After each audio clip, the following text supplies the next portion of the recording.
रविंद्र सिंह भाटी को मंत्री का सलाम बना चर्चा का विषय। आखिर कौन सी मंत्री महोदय की वो नौबत आ गई जो रविंद्र सिंह भाटी को सलाम करने पर मजबूर किया। और जब ये तस्वीरें निकलकर बाहर आई तो सोशल मीडिया के ऊपर जबरदस्त तरीके की वायरल होती हुई नजर आ रही है। इसके अहम दो प्रमुख कारण माने जा रहे हैं। जिस तरह राजस्थान सरकार के मंत्री के विश्नोई ने रविंद्र सिंह भाटी को जो सलाम किया है, इसके दो प्रमुख कारण अब निकलकर सामने आ गए हैं। परंतु इन सलाम के बाद में राजनीतिक गलियारों के अंदर भी चर्चा है वो तेज। दरअसल आपने देखा होगा कि कल बाड़मेर से एक तस्वीर निकल कर आती है जहां राजस्थान की सरकार के मंत्री और गुड़ामालानी विधायक के विश्नोई रविंद्र सिंह भाटी को सलाम करते हुए नजर आ रहे। हाथ मिलाने से पहले यह सलाम कहीं कहीं राजनीतिक गलियारों के अंदर एक चर्चा का विषय बना है और इसके दो प्रमुख कारण हैं। दरअसल बाड़मेर के अंदर मीटिंग लेने पहुंचे थे राजस्थान सरकार के मंत्री के विश्नोई और वहां बात की जाए तो वहां बाड़मेर जैसलमेर सांसद उमेदाराम बेनीवाल और बाड़मेर विधायक प्रियंका चौधरी, चोटन विधायक आदूराम और सबसे ज्यादा चर्चा रही रविंद्र सिंह भाटी को लेकर।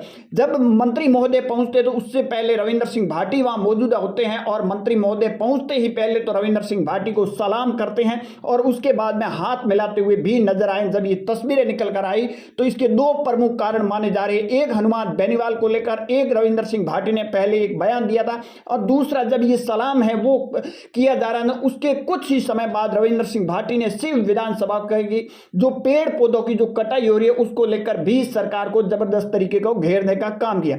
अब दरअसल इस सलाम का जो मायने है वो मायने ये अहम निकल कर आ रहे हैं कि एसआई परीक्षा भर्ती रद्द को लेकर हनुमान बेनीवाल है वो जयपुर के अंदर धरना प्रदर्शन कर रहे थे और उस वक्त हनुमान बेनीवाल ने दो बयान दिए थे। एक गुड़ामालानी विधायक और राजस्थान सरकार के मंत्री के विश्नोई के व्हाइट हाउस को लेकर बयान दिया और उसके बाद में राजस्थान के शूरवीरों को लेकर जो बयान दिया, उस बयान का जवाब है वो रविंद्र सिंह भाटी ने जब दिया तो पूरे राजस्थान के अंदर चर्चा का एक विषय बना। और उससे पहले एक कार्यक्रम के दौरान जब के विश्नोई को निमंत्रण किया जाता है परंतु वहां किसी रीजन से नहीं पहुंचते हैं तो संत समाज में एक नाराजगी देखने को मिलती है और उसके बाद में वहां मौजूदा रविंद्र सिंह भाटी इस पूरे मामले में मोर्चा संभालते हुए संत समाज से माफी मांगते हुए भी वीडियो सोशल मीडिया पर वायरल हुआ था। और रविंद्र सिंह भाटी ने यह भी कहा था कि मैं आपकी बात है वो मंत्री महोदय तक पहुंचाऊंगा। और दूसरा एक राजनीतिक बड़ा एक कारण है वो भी मैं आपको आगे बताऊंगा। परंतु हनुमान बेनीवाल ने जिस तरह के विश्नोई के ऊपर और भजनलाल की सरकार के ऊपर आरोप लगाया तो उसका जवाब रविंद्र सिंह भाटी ने किस कदर दिया उसको लेकर अब है वो सलाम पेश किया गया।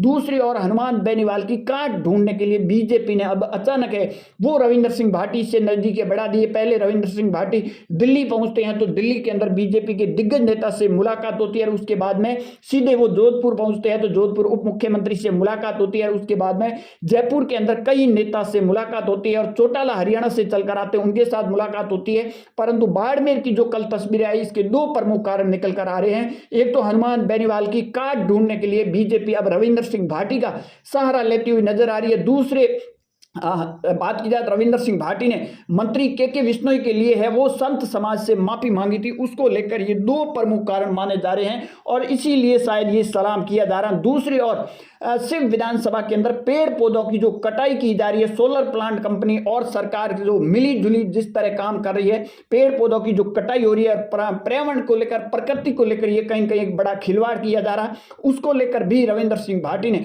राजस्थान की भजनलाल की सरकार को जमकर घेरने का जो काम है वो भी किया और बोला। और जो सलाम पेश किया गया इसका जो मुख्य कारण था वो भी मैंने आपके सामने लगा। आपकी इस पर क्या राय कमेंट सेक्शन जरूर देना। ज्यादा जानकारी के लिए हमारे यूट्यूब चैनल और फेसबुक पेज को जरूर फॉलो